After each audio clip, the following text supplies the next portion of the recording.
नमस्कार शेतकरी मित्रांनो, सध्या शेतकरी बांधव आतुरतेने वाट पाहत आहे ती म्हणजे पीक विमा 2025 ची। कारण सध्या आपण जर 2025 चा विचार केला तर मोठ्या प्रमाणावरती अतिवृष्टी पूर परिस्थितीमुळे शेतकरी बांधव हवालदिल झाले होते आणि त्या काळात म्हणजे 2 महिन्यांपूर्वी राज्य शासनाच्या माध्यमातून म्हणजेच मुख्यमंत्री देवेंद्र फडणवीस साहेब यांच्या माध्यमातून अशी घोषणा करण्यात आली आणि 32,000 कोटींचा जवळपास पॅकेजही जाहीर करण्यात आलं की शेतकरी बांधवांचं जे काही नुकसान झालेलं आहे त्या नुकसानीसाठी आपण जर पाहिलं तर ही जी 32,000 कोटींचं पॅकेज हे पीक विम्यासाठी मंजूर करण्यात आलेलं आहे तर ते फक्त आणि फक्त शेतकरी बांधवांना त्यावेळेस म्हणजे जे काही पूर परिस्थिती नैसर्गिक आपत्तीमुळे शेतकरी बांधव हवालदिल झाले होते, शेतकरी बांधव राज्य शासनावरती अनेक प्रश्नांचा भडीमार करत होते, त्या काळामध्ये त्या स्थितीमध्ये शेतकरी बांधव शांत राहावा यासाठीच फक्त हे 32,000 कोटींचं पॅकेज हे राज्य शासनाच्या माध्यमातून म्हणजेच मुख्यमंत्री देवेंद्र फडणवीस साहेब यांच्या माध्यमातून घोषित करण्यात आलं की काय, असा सुद्धा प्रश्न आता शेतकरी बांधवांना पडतोय।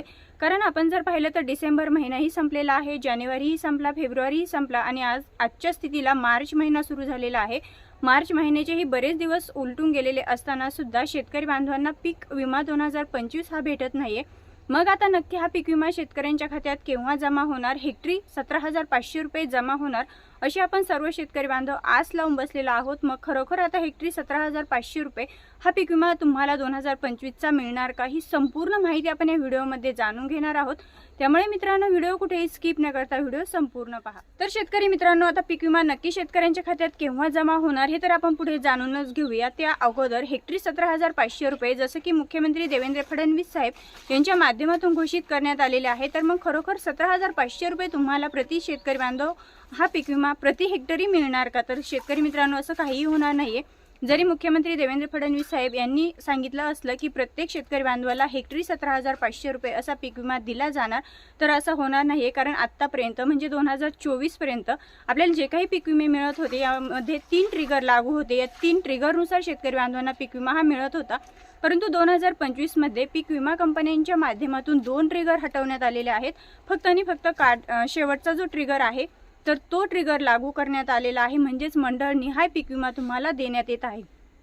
आता 2025 मध्ये जो पीक विमा मिळणार आहे हा वैयक्तिक पीक विमा मिळणार नसून फक्त आणि फक्त मंडळ निहाय पीक विमा मिळणार आहे। म्हणजे तुमच्या गावामध्ये एकूण किती मंडळे आहेत आणि त्या मंडळामधील शेतकरी बांधवांच्या उत्पादनाची किती घट आलेली आहे यानुसार तुम्हाला पीक विमा मिळणार आहे। म्हणजेच तुमचं जरी 80% नुकसान झालेलं असेल, 100% ही नुकसान झालेलं आहे काही शेतकरी बांधवांचं, मग आता त्या शेतकरी बांधवांना असं वाटतं की आमचं 100% नुकसान झालेलं आहे, मग आम्हाला 2025 मध्ये जो पीक विमा मिळणार हा हेक्टरी 17,500 किंवा मग त्यापेक्षा जास्तही मिळणार अशी भावना शेतकऱ्यांच्या मनामध्ये आहे। पण शेतकरी मित्रांनो, असं काहीही होणार नाहीये। जरी मुख्यमंत्र्यांनी शब्द दिलेला असला तरी सुद्धा तो प्रत्यक्षात पाळला जाणार नाहीये, कारण पीक विम्याचे जे ट्रिगर आहे ते ट्रिगर हटवण्यात आलेले आहे। फक्त आणि फक्त एका ट्रिगरनुसार तुम्हाला पीक विमा मिळणार आहे आणि तो मंडळ निहाय असणार आहे, म्हणजे वैयक्तिक पीक विमा नसणार आहे। म्हणजेच तुम्हाला जो काही पीक विम्याची रक्कम 2025 मध्ये अद्याप तर ती मंजूर झाली, अद्याप तर ती शेतकऱ्यांच्या खात्यात जमा होत नाहीये, पण जेव्हा केव्हा होईल तेव्हा ती अगदी तुटपुंजी अशी होणार आहे। हेक्टरी 17,500 रुपये ही बिलकुल होणार नाहीये, ही शेतकरी बांधवांनी महत्त्वाची गोष्ट लक्षात घ्यायची आहे। आता नक्की पीक विमा केव्हा जमा होणार त्यावर बोलूया मित्रांनो। जसं की 2025 मध्ये जुलै असेल, सप्टेंबर असेल, या कालावधीमध्ये मोठ्या प्रमाणावरती शेती पिकांचं नुकसान झालं।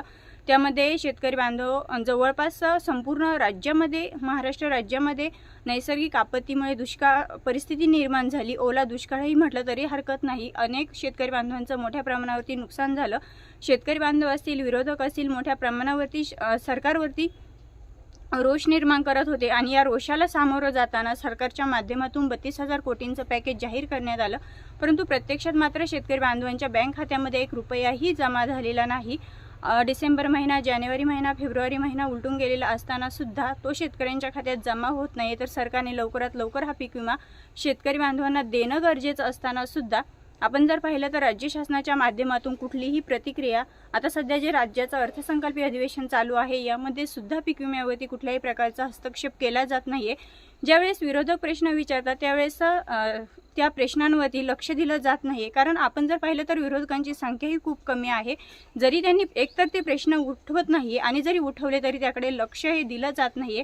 ही शेतकरी बांधवांची वस्तुस्थिती आहे आणि शेतकरी बांधवांवरती सध्या जर कुणाकडून जास्त रोष शेतकरी बांधव सध्या जर कुणावरती जास्त रोष निर्माण करत असतील तर ते फक्त आणि फक्त सरकार आहे, कारण सरकारच्या माध्यमातून शेतकरी बांधवांकडे अजिबात लक्ष दिलं जात नाही आहे. मित्रांनो, आता नक्की पीक विमा केव्हा जमा होणार ही जी तारीख आहे तर ती राज्य शासनाच्या माध्यमातून जेव्हा डिक्लेअर करण्यात येईल तेव्हा नक्कीच तुमच्यापर्यंत माहिती पोहोचवली जाईल. पुन्हा भेटूया अशाच माहितीसोबत. तोपर्यंत जय हिंद, जय महाराष्ट्र.